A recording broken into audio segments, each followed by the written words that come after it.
سلام تماشابینان گرامی، خلاصه خبرهای مهم پنجم ینوار تاجیکستان را از پایگاه خبری بامداد برایتان پیشکش میکنیم. شروع میکنیم از یک نگاه کوتاه به سرخط خبر مهم روز در این برنامه. تغییرات کادری روز پنجم ینوار.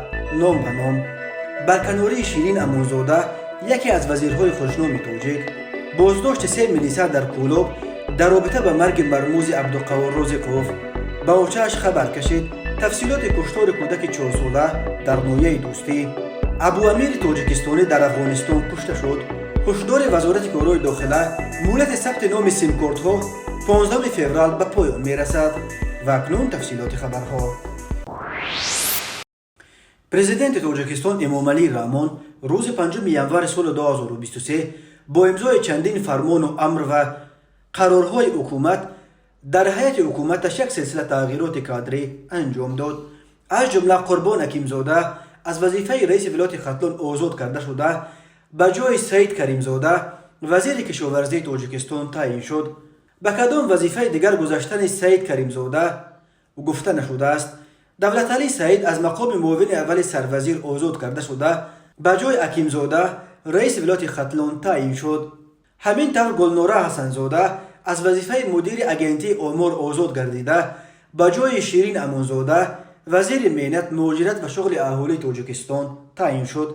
همزمان با قرارهای حکومت عبدالغفار رحمانزاده از مقام معاون اول وزیر مهنت و نورالله محمدالله‌زاده از مقام معاون وزیر مهنت آزاد کرده شدند. شرح داده نشده است که شیرین امانزاده و این دو معاونش به کدام وظیفه دیگر گذاشتند.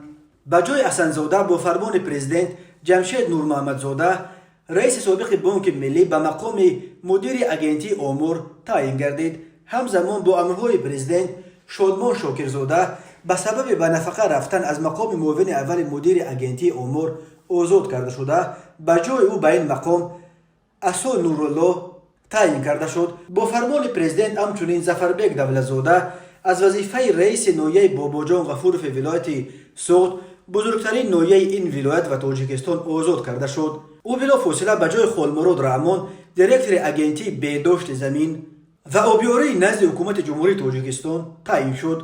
به چه وظیفه دیگر تعیین شدن خالمراد رحمان گفته نشده است، ولی سراج‌الدین زاده باردین از وظیفه معاون یکم دیرکتور اگنتی بهداشت زمین آزاد کرده شده، رهبر اگنتی صادرات حکومت تاجیکستان تعیین شد. رهبر سابق این اگنتی شفقت بابازاده ماه سپتامبر با جرم تماجویی به مبلغ 1 میلیون سومانی از یک شرکت خارجی به حبس گرفته شده است. به جای محمد سید زویزاده که از دنیا گذشت، نظام میرزازاده رئیس نو اگنتی ساختمان و معماری تعیین شد. نظام میرزازاده تا کنون معاون رئیس ولایت مختار کوهستان بدخشان بود. منابع رادیوی آزادی خبر قبلا نشر کرده پایگاه خبری بامداد درباره بازداشت 3 کارمند ریاست کارهای داخلی منطقه کولوب را در رابطه به مرگ ساکن 37 ساله کوچه دمینزاده عبدالقوار رازقوف را تصدیق کردند. عبدالقوار رازقوف شب 2 ینوار سال 2023 با گمان دست داشتن در فروش مواد مخدر به ساکن ایسار با نام اکبر پیرانوف دستگیر گردیده، صبح 3 ینوار به نزدیکانش خبر دادند که جسدش را آمده از مرگ بگیرند. مرگ عبدالقوار رازقوف سر و صدای زیاده را در کولوب به وجود آورد و روز 3 ینوار سبب تجمع 10 نفر در نزد بنای مرگ شد. بامداد هنوز روز 3 ینوار سال 2023، یعنی در همان روز مرگ این ساکن کولوب، با تکیه به نزدیکان عبدالقوار رازقوف خبر داده بود که کارمندان دادستانی منطقه کولوب در پی گرد عمویی مردم در نزد مرگ یا مردخانه این شهر 3 کارمند میلیسا با نامهای جمشید کرامتوف، ظفر و شمشاد را دستگیر کردند. گفته میشد که تنها بعد این که مقامات این 3 میلیسا را بازداشت کردند، نزدیکان رازقوف راضی شدند که جسد او را از مرگ بگیرند. جنازه عبدالقوار رازقوف روز 4 ینوار در آرامگاه تماشاتپه در کنار شهر کولوب به خاک سپریده شد.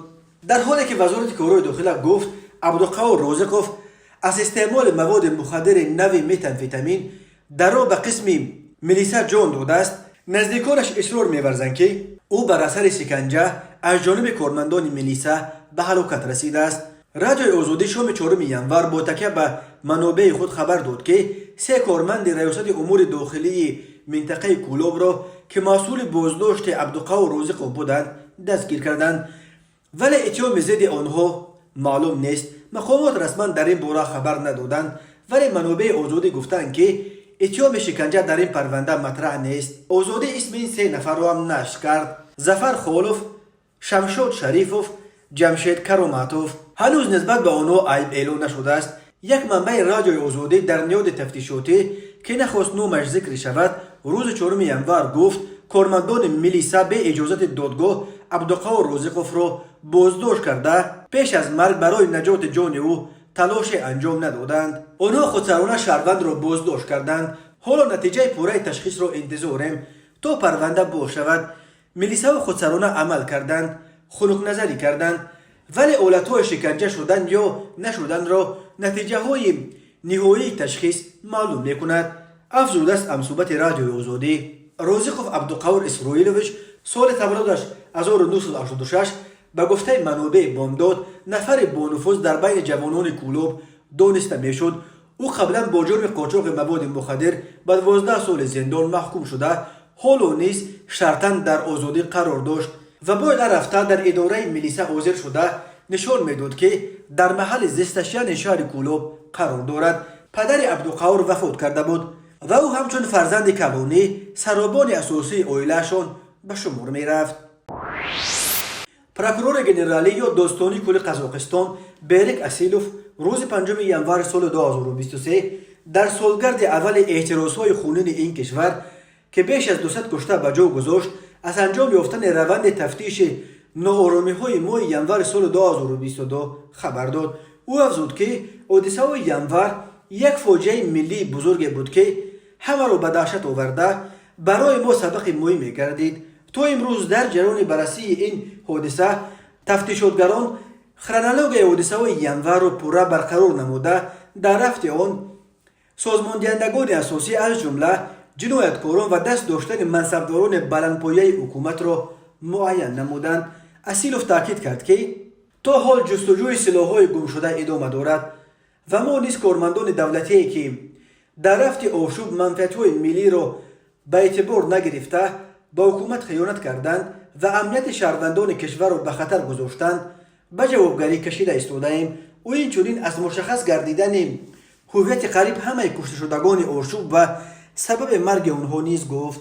در این سخنرانی خود داستانی کل دست داشتن سابق رئیس کمیته امنیت ملی قزاقستان کریم مسیموف را در حوادث 1 سال پیش تصدیق نمود. او گفت پس از بررسی پرونده جنایی علیه سابق رئیس کمیته امنیت ملی حالا ما به باوری کامل گفته میتوانیم که این عملیات بی‌سر و سامانی نظارت شونده و پیشکی به نقشه گرفته شده هدف برکنار کردن رهبریت عالی کشور بود. پرونده های جنایی کریم مسیموف سابق رئیس کمیته امنیت ملی و جانشین او صادقالوف در بررسی دادگاه ادامه دارد. آنها به جرم خیانت به دولت، غصب مجبوری حاکمیت و سوء استفاده از مقام عیبدار هستند. او اینچنین گفت که قریب در طول تمام سال 2021 کمیته امنیت ملی به این عملیات تیاری دیده حتی مقامات استخباراتی کشورهای خارجی را نیز جلب کرده است. سابق وزیر مدافع قزاقستان بیکتانوف نیز در این حوادث عیبدار دانسته می شود. بنا به گفته داستانی کل بیکتانوف ضمن این عملیات فرمانهای غیر قانونی داده انشاءات‌های استراتژی حربی را به محافظت گذاشت و برای برقرار کردن ساخت کنستیتوسیونی در کشور چاره‌ای نااندیشید. دست داشتن دیک ارمن یک نفر پرنواز عالم جنایی در حوادث خونین ینور سال 2022 نیز یکی از مهمترین نقطه‌ها در سخنرانی داستانی کل قزاقستان است. بنا به گفته او دیک ارمن با فرمان سرپرست یا کوراتورش از کمیته امنیت ملی آشوب را در شهر الماتو رهبری نموده است. گفت اسیلوف به گفته او قریب همه هیئت شخصی دپارتمنت کمیته امنیت در الماتو، ولایت الماتو و ولایت قزل ارده بنای کمیته امنیت ملی را با فرمان مسیموف ترک کرده چاره برای محافظت بنا نااندیشیدند. در نتیجه این بی اهمیتی آنها قریب 3000 یراق گوناگون مثل اتومات، سنایپر، تپانچه و مقدار زیاد تیر به دست آشوبگران افتاد. تا به حال مقامات دخلدار نسبت 720 نفر پرونده جنایی باز کردند که از این شمار 25 نفر را با جرم همکاری با سازمان‌های تروریستی، 42 نفر را با جرم شرکت در گروه‌های جنایی، 8 نفر را با جرم پیروی به گروه‌های دینی تروریستی بازداشت کردند. علاوه بر این اسیلوف از اشتراک و بازداشت شهروندان خارجی در این آشوب‌ها نیز گفت و افزود در میان نفران با جرم اشتراک در بی‌ترتیبی‌های عمومی شهروندان تاجیکستان، ازبکستان، قرقیزستان و روسیه نیز هستند. در عموم در نوآرامی‌های ماه ینور سال 2022 در قزاقستان 238 نفر جان خود را از دست داده، بیش از 4000 دیگر زخمی شدند. دادستانی کل گفت از همه زیاد در شهر الماتا 151 نفر، در قزل ارده 26 نفر، در شمکن 20 نفر و در تراز 17 نفر جان باختند. اعتراضها در قزاقستان سنه 2 ینور سال 2022 در پی یک باره قیمت شدن نرخ گاز مایع آغاز یافت. این اعتراضها با نام‌های ینور خونین و حادثه های ینوری و در خود قزاقستان با نام قنتر معروفند. ناآرامی‌ها تا سنه 19 ینور دوام کرد و برای فرو نشاندن آنها تا نیروهای اودکبه به قزاقستان درآورده شدند. مقامات تاجیکستان تا کنون به ادعای داستانی کل قزاقستان درباره اشتراک شهروندان تاجیک در اعتراضهای قزاقستان واکنش نکردند، ولی وزارت کارهای خارجه قرقیزستان پس از ادعای داستانی عالی قزاقستان دست داشتن و اشتراک شهروندان خود را به اساس دانست، تاکید کرد که یگان شهروند قرقیزستان نه در گردهمایی‌ها و نه در زدخورد و غارتگری‌های حادثه‌های خونین ینور اشتراک نکردند. وزارت کارهای داخلی تاجیکستان روز 5 ینور سال 2023 با نشر یک هشدار به توجه ساکنان رساند که تا پایان ثبت نام دوباره سیم کارت ها مهلت خیلی کم باقی مانده است. مطابق قرار حکومت جمهوری تاجیکستان از 30 اپریل سال 2016 تحت رقم 207 درباره ترتیب و طلبات پیوسته شوی به شبکه علاقه برقی و خدمت رسانی های وابسته به آن مهلت از نو به خدمتگیری سیم کارت های موبیلی با شناسنامه شهروندی جمهوری تاجیکستان نمونه سال 2014 تا 15 فوریه سال 2023 مقرر کرده شده است. بنابراین از همه شهروندان جمهوری تاجیکستان که سیم کارت های موبیلیشان با شناسنامه نمونه سال 1996 به قید گرفته شدند خواهش کرده می شود که تعجیلا برای عوض نمودن شناسنامه های خود به خدمات های شناسناموی و به قیدگیری شعبه های وزارت کارهای داخله در شهر و ناحیه های جمهوری مراجعت نمایند. برای عوض نمودن شناسنامه های شهروندی جمهوری تاجیکستان نمونه سال 1996 به نمونه نو سال 2014 حجت های زیرین باید پیشنهاد کرده شوند. شناسنامه نمونه سال 1996 رقم مشخص اندازه‌پارنده یا اینن معلومات آید به گروه خون، رسید یا کویتانس به اندازه $10 آمریکایی با اثار ملی، دفتر اولی یا اوردری خانه یا معلومات از جماعت دیهات، شهادتنامه عقد نیکو، یک دانه صورت سیاه سفید 3x5 یا 4x5. وزارت کارهای داخلی تاجیکستان در نشر نوبتی برنامه تلویزیونی اخبار وزارت کارهای داخلی تفصیلات کشتار یک کودک 4 ساله در جماعت به نام لاهوتی نویه دوستی در ولایت ختلان از جانب پدراندر این کودک را نشر کرد. این کشتار مدهش که وزارت کارهای داخلی آن را فاجعه دهشت‌انگیز نامید روز 26 دکبر سال 2022 رخ داده است. اسمبایف صبحانعلی سال تولدش 1991 ساکن جماعت لاهوتی نویه دوستی در این برنامه کشتن پسر اوگایش سمیر گدایف سال تولدش 2019 را تصدیق کرده و گفت که این طفل بیگناه را برای آن کشت که به اوچه‌اش خبر کشیده است. وقتی چوب‌ها را بار می‌کردم پرسیدمش که اوچه چی گفت؟ گفت که اوچه‌ام پرسید که ددت تو را میزند. او به اوچه‌اش گفت است که ها ددم مرا میزند. برای همین بردمش در پایان کشتمش. خونسردانه نقل کرد جریان حادثه را خود ایسانوف. مرکز مطبوعات وزارت کارهای داخلی تاجیکستان قبلا روز 4 ینور سال 2023 از آشکار شدن کشتار طفل خردسال در جنوب این کشور خبر داد و گفت این فاجعه دهشت‌انگیز مردم را وحشت‌زده کرد. بنا به گزارش پلکونیک آفاق قادریان سخنگوی ریاست وزارت کارهای داخلی ولایت ختلان ایسانوف صبحانعلی سال تولدش 1991 ساکن جماعت لاهوتی نویه دوستی ولایت ختلان با خود اقراری به شعبه میلیس این نویه حاضر شده خبر داده است که قهر و غضب خود را اداره کرده نتوانسته در زمینه مناقشه و خصومت با همسرش پسر نابالغ اوگایش گدایف سمیر سال تولدش 2019 را به هلاکت رسانیده است. کارمندان میلیسا و دادستانی نویه به جای حادثه حاضر گشته جسد در خون آغشته طفلک 4 ساله را که با یک بیرحمی مخصوص به هلاکت رسانیده شده بود پیدا نمودند. خود احسانوف سبحانعلی برای شرح حادثه دسترس نیست، ولی وزارت کارهای داخله میگوید که او اقرار کرده است که طبق نقشه تعریضی کردهش با بهانه جمع‌آوری هیزم پسر اوگایش را به زمین‌های خواجگی دهقانی باغستان واقع در حدود جماعت لاهوتی آورده به سرش با چوب چند مرتبه زده کودک را بیهوش کرده است. بعدا این مرد بدسرش می‌بیند که نابالغ گدایف سمیر حالا هم نفس کشیده در حالت عاجز قرار دارد و با یک بیرحمی مخصوص پای خود را در قفس سینه مرحوم گذاشته با تمام قوت زیر می نماید.